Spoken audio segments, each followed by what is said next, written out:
Hello everyone, this is Anjali और स्वागत है आपका मेरे चैनल लर्न विद अंजलि में। So in this particular video we are going to discuss about mechanism of particulate matter filtration. So इससे previous videos में हमने पर्टिकुलेट मैटर के बारे में जाना है। पर्टिकुलेट मैटर किस किस बेसिस पे कैटेगराइज किए गए हैं, कितने तरीके के पर्टिकुलेट मैटर होते हैं on the basis of their chemical composition, on the basis of their size, on the basis of their from where they are generated. So इस तरीके से कैटेगराइज किस तरीके से हुए हैं particulate matter. Apart from that sources क्या हैं उनके, नेचुरल और एंथ्रोपोजेनिक। और इसके अलावा पर्टिकुलेट मैटर को जो है कंट्रोल कैसे किया जा सकता है, क्या क्या अप्रोचेज हैं जिसके थ्रू, क्या क्या इंस्ट्रूमेंट हैं जिनके थ्रू हम उनको कंट्रोल कर सकते हैं, हम उन्हें इंडिविजुअल लेवल पे कैसे कंट्रोल कर सकते हैं।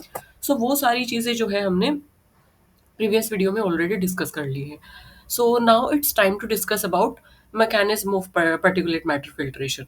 सो जैसे कि हमने प्रीवियस वीडियो में बात की थी कि पर्टिकुलेट मैटर को फिल्टर करना या एक तरीके से उसे कंट्रोल करना बहुत ज़रूरी है। So there are different methods to control that. So वहाँ पे हमने एंड ऑफ पाइप अप्रोच के बारे में पढ़ा था और सोर्स कंट्रोल के बारे में पढ़ा था। इस वीडियो में हम डिस्कस करेंगे कि जब हम फिल्ट्रेशन की बात करते हैं, पर्टिकुलेट मैटर के फिल्ट्रेशन की, तो कौन कौन से मैकेनिज्म होते हैं, यानी कि किनके थ्रू पर्टिकुलेट मैटर कैसे एक तरीके से फिल्टर होगा, वो मैकेनिज्म क्या होंगे, वो तरीका क्या होगा, वो प्रोसेस क्या होगी कि जिसके थ्रू पर्टिकुलेट मैटर फिल्टर होंगे। सबसे पहला जो अप्रोच है दैट इज पैसिव अप्रोच। तो पैसिव अप्रोच जो है it is a kind of mechanical capture mechanism. मतलब जो पर्टिकुलेट मैटर है वो कैप्चर हो रहे हैं, मैकेनिकली कैप्चर हो रहे हैं। मतलब कोई भी केमिकल रिएक्शन वहाँ पे नहीं हो रही है, या कोई भी केमिकल कंपोनेंट फॉर्म नहीं हो रहा है, या वो डिस्ट्रॉय नहीं हो रहे हैं। रादर वो क्या हो रहे हैं, मैकेनिकली कैप्चर हो रहे हैं, यानी मशीनरी के थ्रू, फिल्टर्स के थ्रू, फाइबर्स के थ्रू वो पकड़े जा रहे हैं, कैप्चर हो रहे हैं। Classical single fibre filtration theory के अकॉर्डिंग क्या कहा जाता है? This is well known theory जिसका नाम है classical single fibre filtration theory. मतलब कि फाइबर्स का यूज करके एक तरीके से पार्टिकल्स को क्या करना है, पकड़ना है, कैप्चर करना है, उनको फंसा लेना है फाइबर्स के बीच में। तो classical single fibre filtration theory ये कहती है the passive trap of PM, also known as mechanical capture mechanism। तो पैसिव ट्रैप को मैकेनिकल कैप्चर मैकेनिज्म भी कहा जाता है। और इसमें कौन कौन से तरीके आते हैं, यानी कि जब हम मैकेनिकली कैप्चर कर रहे हैं पर्टिकुलेट मैटर को, ये नंबर ऑफ वेज से होता है, जैसे कि इंटरसेप्शन, इनर्शियल इम्पैक्शन, डिफ्यूजन या gravity with respect of gravitational force. ये जो अप्रोच है इसको हम कहते हैं प्राइमरी मैकेनिज्म। ये मेनली प्राइमरी अप्रोच हम फॉलो करते हैं। अगर ये भी काम नहीं की फिर हम सेकेंडरी पे जाते हैं। सो जब हम फिल्टर्स की बात करते हैं ना, कि जो एयर फिल्टर्स होते हैं और जो कमर्शियल फिल्टर्स, चाहे वो कमर्शियली अवेलेबल है या फिर आपने लेबोरेटरी में उसको प्रिपेयर किया है। जो फिल्टर्स होते हैं, most of the current filter वो इसी मैकेनिज्म पे काम करते हैं। कौन सा मैकेनिज्म? मैकेनिकल कैप्चर मैकेनिज्म या पैसिव ट्रैप मैकेनिज्म, जिसमें पार्टिकल्स यानी पर्टिकुलेट मैटर को इंटरसेप्शन, इनर्शियल इम्पैक्शन, डिफ्यूजन या ग्रेविटेशनल के रिस्पेक्ट में उसको कैप्चर किया जाता है। इसमें जो मेन है वो है इंटरसेप्शन और इनर्शियल इम्पैक्शन। इंटरसेप्शन और इनर्शियल इम्पैक्शन ये बहुत अहम रोल प्ले करता है जब हम बात करते हैं पर्टिकुलेट मैटर को, जब हमें फिल्टर करना है, अगर हम उसके साइज के बेस पे उसको फिल्टर करना चाहते हैं। When diameter is greater than 0.3 micron, अगर डायमीटर 0.3 माइक्रोन से बड़ा है, 0.3 माइक्रोन से डायमीटर जो है इंक्रीज है, बड़ा है। अब 0.3, 0.1, 2.5, 10 ये सब चीज़ें क्या है, ये हमने डिस्कस किया है जब हमने पर्टिकुलेट मैटर को उसके एरोडायनेमिक डायमीटर के बेस पे क्लासिफिकेशन पढ़ा था। तो सबसे फर्स्ट वीडियो जो थी हमारी, that is about classification of particulate matter. वहाँ पे हमने थर्ड नंबर ऑफ क्लासिफिकेशन पढ़ा था कि किस तरीके से पर्टिकुलेट मैटर उनके साइज के बेस पे कैटेगराइज किए जाते हैं, कोर्स, फाइन और अल्ट्रा फाइन की कैटेगरी में। वो वहीं से यहाँ पे इसके बारे में डिस्कस किया है कि अगर डायमीटर 0.3 माइक्रोन से बड़ा है तो फिर वहां पे कौन सा मैकेनिज्म काम आता है, इंटरसेप्शन और इनर्शियल इम्पैक्शन। इसके बारे में हम एक एक करके पढ़ेंगे कि इंटरसेप्शन और इनर्शियल इम्पैक्शन, डिफ्यूजन और ग्रेविटी ये सब होता क्या है। तो फर्स्ट है हमारे पास इंटरसेप्शन। इंटरसेप्शन को हम सीविंग भी कहते हैं। सीविंग जैसे कि छलनी होती है, सीव का मतलब होता है छलनी।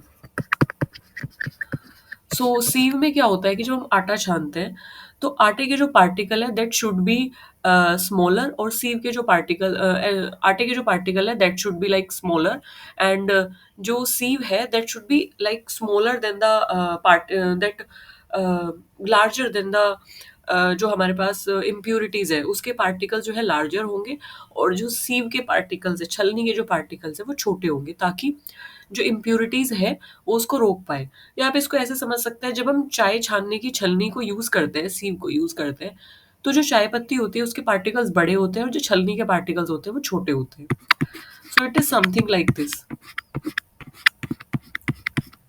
तो छलनी के पार्टिकल्स जो है छोटे होंगे और जो हमारी इम्प्यूरिटी है वो बड़ी होगी, ताकि वो जो इम्प्यूरिटी है वो रुक जाए। सो सेम सीविंग मैकेनिज्म यहाँ पे भी फॉलो होता है। पर्टिकुलेट मैटर का जो साइज है 0.3 से अगर बड़ा है, तो हमारे पास जो फ़िल्टर का, यानी कि जो हमने फ़िल्टर पैसिव ट्रैप जब हम कर रहे हैं, फ़िल्टर का जो पार्टिकल डायामीटर होगा that should be less than 0.3। तो वो 0.3 से कम होगा, वो छोटा होगा तभी वो बड़े पार्टिकल्स को क्या कर पाएगा, रोक पाएगा। तो इंटरसेप्शन और सीविंग इसी का नाम है। It takes place when particle diameter is more. जब पार्टिकल का डायमीटर बड़ा होता है, यानी कि डायमीटर 0.3 से बड़ा होगा, पार्टिकल्स बड़े होंगे, पार्टिकल्स कोर्स हो सकते हैं, फाइन भी हो सकते हैं, यानी 2.5 डायमीटर के हो सकते हैं और 10 डायमीटर के भी हो सकते हैं। So is more than filter pore size, और ये किससे बड़े होंगे, फिल्टर के पोर साइज से बड़े होंगे, यानी फिल्टर का पोर साइज छोटा होगा पार्टिकल के डाया से। So the particulate does not have enough inertia to separate from the air streamline। तो होगा क्या कि जो पार्टिकल्स है वो रुक जाएंगे सीविंग मैकेनिज्म से, साइज एक्सक्लूजन मेथड से, यानी कि साइज डिपेंडेंट होगा वो।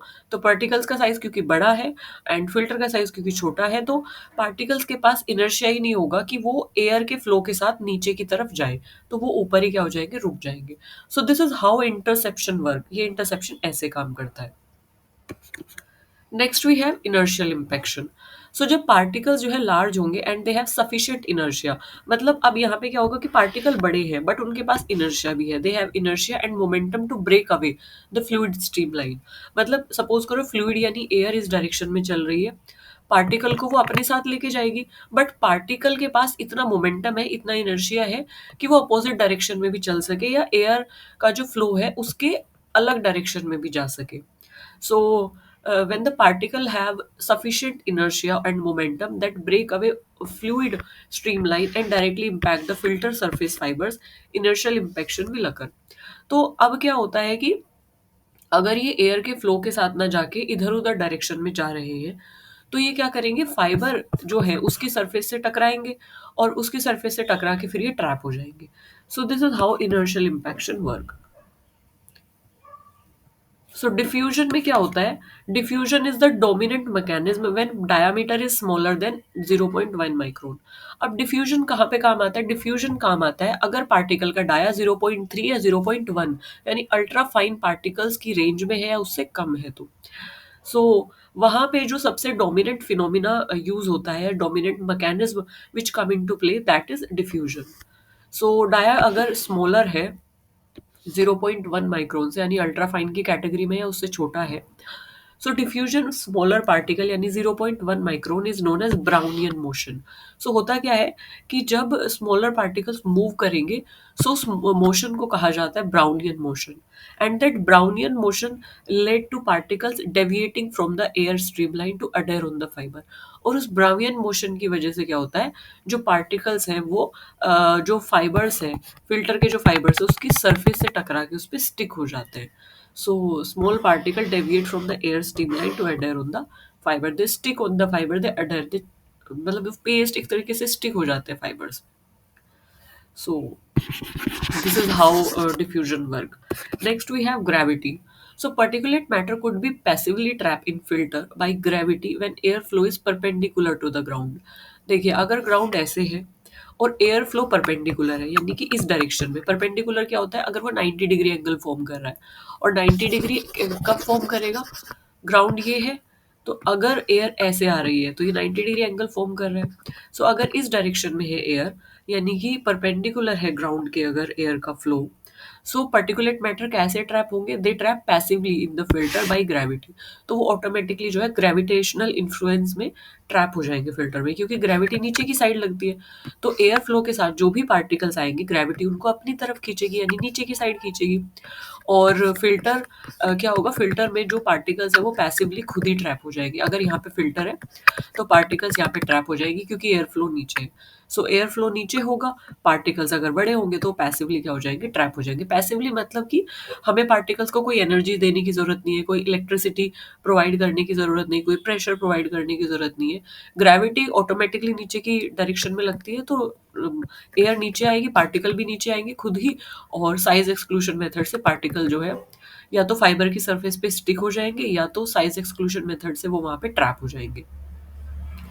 So they passively trap in filter by gravity when airflow is perpendicular to ground. सो ये तो बात थी जब हमने पैसिव ट्रैप की बात की कि किस किस तरीके से पैसिवली पर्टिकुलेट मैटर ट्रैप हो सकते हैं। सीविंग मेथड से हो सकते हैं, इनर्शियल इम्पैक्शन से हो सकते हैं, डिफ्यूजन से हो सकते हैं, या फिर ग्रेविटी से हो सकते हैं। सो अभी मैं आपको ये एक डायग्राम के थ्रू अच्छे से क्लियर कर देती हूँ, ताकि आपको समझ में आ जाए कि अभी मैं क्या बता रही थी आपको।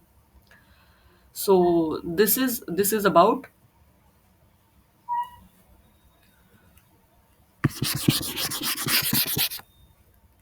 सो दिस इज द डायग्राम। ये आप देख सकते हैं, ये डायग्राम है जिसमें क्लियरली जो चारों मैकेनिज्म है, interception interception inertial impaction, diffusion and gravity, उनको एक्सप्लेन किया गया है। सो जैसे आप यहाँ पे देख सकते हैं, ये वाला जो पोर्शन है ये फाइबर है हमारा, यानी फिल्टर के फाइबर को डोनेट डिनोट कर रहा है। सो दिस इज फिल्टर फाइबर। अब ये जो आप देख सकते हैं, ये जो लाइंस है, इनको मैं अलग कलर से ड्रॉ कर देती हूँ। ब्लू कलर से इनको मैं ड्रॉ करती हूँ। सो ये जो ब्लू कलर में लाइंस आपको दिख रही है ना, सो ये ब्लू कलर की लाइंस है एयर का फ्लो, फ्लो स्ट्रीम लाइन जिसको कहा गया है, एयर फ्लो है। And next we have what, यहाँ पे हमारे पास है ये वाला पार्टिकल, एंड अलग अलग कलर से भी इसको डिनोट करती हूँ। And next we have this one, and we have this particle also, we have this particle. So as you can see in the picture, मैं इसको ब्लैक कलर से आपको बताती हूँ। देखिए, जैसे आप देख सकते हैं, सबसे पहला जो मैकेनिज्म है हमने पढ़ा था, सीविंग मैकेनिज्म या इंटरसेप्शन। सो इंटरसेप्शन में क्या था कि जो लार्जर पार्टिकल थे वो जो फाइबर्स थे एक तरीके से उसकी सरफेस से टकरा के वो क्या हो रहे थे, साइज एक्सक्लूजन मेथड से they they get stopped. So particles के पास इनर्शिया नहीं था। सो वो क्या हो रहे थे कि वो डेविएट नहीं हो पा रहे थे अपने पाथ से। तो जो फिल्टर्स के जो पोर साइज है वो छोटा था, और पार्टिकल का बड़ा पोर साइज, पार्टिकल का जो डाया था वो बड़ा था, फिल्टर का जो पोर साइज था वो कम था। सो दे गेट सीप्ड, है ना। सो जैसे आप यहाँ पे देख सकते हैं कि जो बड़ा पार्टिकल है, इंटरसेप्शन मेथड से, as you can see this particle get this particle get like stuck or that get separated, वो सेपरेट हो जाएगा अगर फाइबर जो है, फाइबर का डाया क्या होगा, छोटा होगा, और अपना पार्टिकल का साइज जो है बड़ा होगा। ठीक है। सो ये तो बात थी इंटरसेप्शन की, जिसमें सीविंग मैकेनिज्म भी है, जिसका दूसरा नाम सीविंग भी है। फिर आता है हमारे पास इनर्शियल इम्पैक्शन। तो इनर्शियल इम्पैक्शन में क्या था कि जो पार्टिकल है उसमें इनर्शिया था कहीं ना कहीं, तो एयर के फ्लो के साथ वो क्या हो रहा था, बह जा रहा था। जहां पे एयर का फ्लो होगा वो उसकी तरफ मुड़ जा रहा था।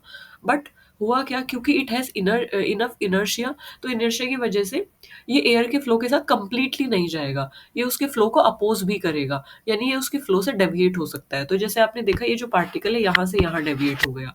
जब ये यहाँ से यहाँ डेविएट हुआ तो ये फाइबर के साथ टकरा गया, और फाइबर के साथ जब ये टकराएगा तो फाइबर में ट्रैप हो जाएगा।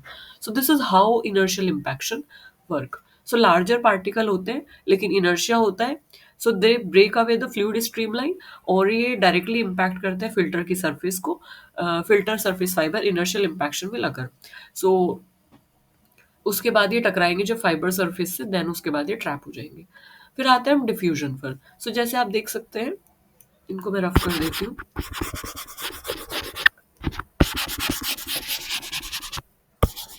तो जैसे आप देख सकते हैं दिस वन, ये डिफ्यूजन। डिफ्यूजन में क्या था कि जो हमारे पार्टिकल्स थे, they are smaller than 0.1 micron, यानी अल्ट्रा फाइन पार्टिकल की रेंज में उससे छोटे पार्टिकल्स थे। तो जब वो मूव करेंगे तो उनका मोशन कौन सा होता है, ब्राउनियन ब्राउनियन मोशन होता है। सो जैसे आप देख सकते हैं स्मॉलर पार्टिकल है और ये जिगजैग मोशन में मूव कर रहा है इस तरीके से। सो ये जो जिगजैग मोशन है पार्टिकल्स का, इसको ब्राउनियन मोशन कहा गया है। सो उसके बाद क्या होगा, जब ब्राउनियन मोशन में मूव करेंगे they will it will lead to small particle deviating from the stream line. अब हुआ क्या कि एयर का जो फ्लो है वो ऐसे है, बट पार्टिकल मूव कर रहा है ऐसे जिगजैग मोशन में। तो जब ये ब्राउनियन मोशन करता करता आएगा और जब ये एयर के फ्लो से क्या हो जाएगा, हट जाएगा, एयर जिस डायरेक्शन में एयर फ्लो कर रही है उस डायरेक्शन में ना फ्लो करके इधर उधर फ्लो करेगा, डेविएट हो जाएगा एयर स्ट्रीम लाइन से। तो उसके बाद ही क्या हो जाएगा, फाइबर से टकरा के फाइबर पे क्या हो जाएगा, अडहेर हो जाएगा, चिपक जाएगा। So this is how diffusion work. Next we have gravity. So gravity में क्या होता है कि फाइबर ये है, ग्राउंड नीचे है। सो यानी कि कुछ इस तरीके का एंगल फॉर्म हो रहा है, परपेंडिकुलर एंगल फॉर्म हो रहा है। सो पार्टिकल क्या होंगे, पार्टिकल जो है ग्रेविटी के इन्फ्लुएंस में नीचे जाएंगे। तो पार्टिकल कहीं ना कहीं ट्रैप हो जाएंगे, पैसिवली ट्रैप हो जाएंगे ग्रेविटी के इन्फ्लुएंस में फिल्टर के साथ। सो this is how inertial impaction, diffusion, gravity and interception work. So I hope I am able to make you understand this concept.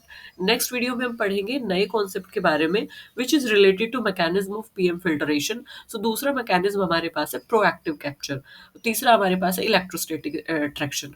सो इन सभी के बारे में हम नेक्स्ट वीडियो में पढ़ेंगे, नहीं तो वीडियो लेंदी हो जाएगी। So this is about mechanism of particulate matter filtration, which is passive trap. So I hope I am able to make you understand this concept. If you have any query, any suggestion regarding this video, you can drop that query in the comment section. And apart from that, अगर आपको किसी other topic के बारे में भी video चाहिए, तो आप मुझे वो भी ड्रॉप कर सकते हैं। मैं जैसे ही इस टॉपिक को एंड करूंगी उसके बाद मैं नई प्लेलिस्ट क्रिएट करूंगी और वहां पे वो सारे टॉपिक्स आपको एक्सप्लेन करूंगी। सो फर्स्ट मैं एक प्लेलिस्ट के जो टॉपिक है उनको कंप्लीट करने में बिलीव करती हूँ, ताकि एक फ्लो बना रहे और आपको चीज़ें अच्छे से क्लियर हो। Apart from that you can join my Sunday class, link जो है मैं description box as well as I button में पिन कर दूंगी। और यूजीसी नेट की डेट्स, यूजीसी नेट का शेड्यूल आ चुका है, वो भी आप चेक करेंगे कब से कब तक एग्जाम है, तो आप उसी के अकॉर्डिंग अपनी प्रिपरेशन को स्पीड अप करेंगे। And this is it in this video. I think I should wind up this class. Thank you for listening me so patiently. Bye bye.